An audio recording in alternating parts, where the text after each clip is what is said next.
This is exercises number 9 to number 14 from my book, Exploring the Fretboard, 100 Exercises for Intermediate Guitar.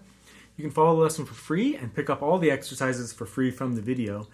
But if you're serious about learning about this stuff, having the book and seeing the music notation and just working through the book one exercise at a time, it's important to have the book for that. But like I said, pick up everything from the video for free if that's what you want to do. But there's a link for that book in the description. So exercise number 9 to 14, these are chromatic scales, single string chromatic scales going to the highest note on the guitar. So going up to these high upper frets that many guitarists haven't played before. Now, this exercise is essentially exactly the same as exercise number 1 to 6, where we played single string chromatic scales to the 12th fret and went back. Because once you reach the 12th fret, you're just repeating the musical alphabet up into this area. So I apologize if it seems like I'm kind of giving you the same exercise, but once again, my book is really, really important that you are able to do this while saying the note names out loud, and that you really are able to work with the musical alphabet on the guitar. The book is going to get much more interesting and much more challenging very quickly when we start jumping around the guitar a lot. So your ability to be able to work the musical alphabet on a single string is a real starting point foundation, and I want you to be very confident with that, saying the note names out loud as you play up and down the strings. And as you do that, you'll gain anchor points and become familiar with certain things. We've worked the 5th and the 7th fret on the octave, the perfect fifth interval, and the octave quite a bit. So that should be a pretty strong anchor point for you. So I think these exercises will go quicker. If you're super confident, you can start the exercise from the 12th fret octave to shorten up the exercise. But in the end, I really recommend that you probably just do the whole thing. The book is only meant to be practiced for 2 to 3 minutes a day, so you can just put in that 2 minutes of doing it and then stop, and then play your normal stuff. And it's just you're meant to focus on one exercise at a time and really become confident with it. So exercise number 9 is the first string. So I'll demonstrate the whole exercise for you. I think in the later ones, I'll just start from the 12th fret just to speed up the process. But we're just saying the musical alphabet once again. So E, F, F sharp, G, G sharp, A sharp, B, C, C sharp, D, D sharp, E, F, F sharp, G, G sharp, A sharp, B, C,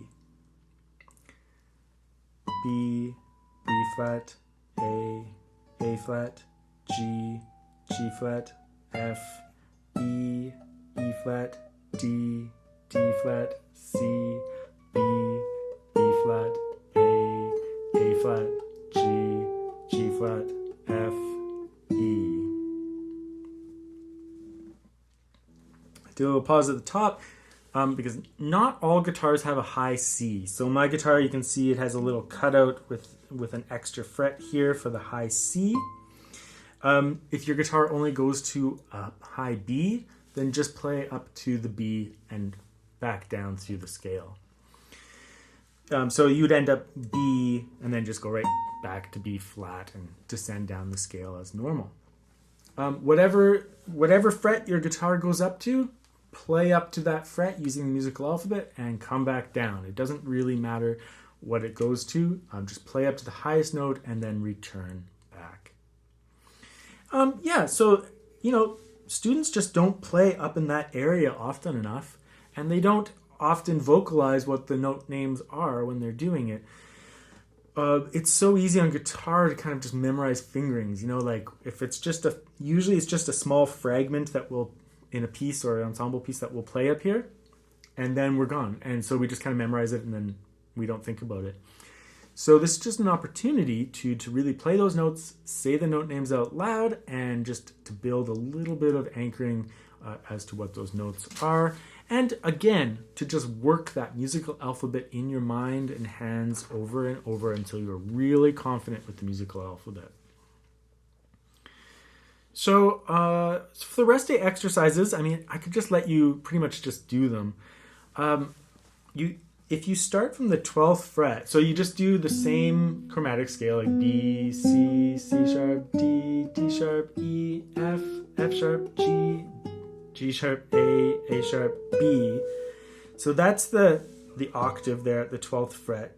So if you just start at the 12th fret, just, make sure you start with your first finger on the next fret to match the notation in the book. But it would be B, C, C sharp, D, D sharp, E, F, F sharp, G, G flat, F, E, E flat, D, D flat, C, B, and then you would continue back down the second string. And you'll quickly realize that B, C, C sharp, D, it's the same, right? B, C, C sharp, D. It's just the musical alphabet again. So as long as you know what your octave is, then all these frets are the same letter names as these frets down here. So I hope that becomes clear as you do it. So that's the basic idea. Practice only one exercise at a time. Become confident with it. You should do the whole string. And just spend a few days on that and then move on to the next one. Just, don't think twice about it. Just do it 2-3 minutes a day and then move on to your repertoire or whatever else you do in your practice sessions. And you'll just get lots of practice doing that. That'll kind of be the end of the single string chromatic scales for now. And now we'll end up doing much more comparative exercises for a little while. So become very confident with those before moving on to the next exercises.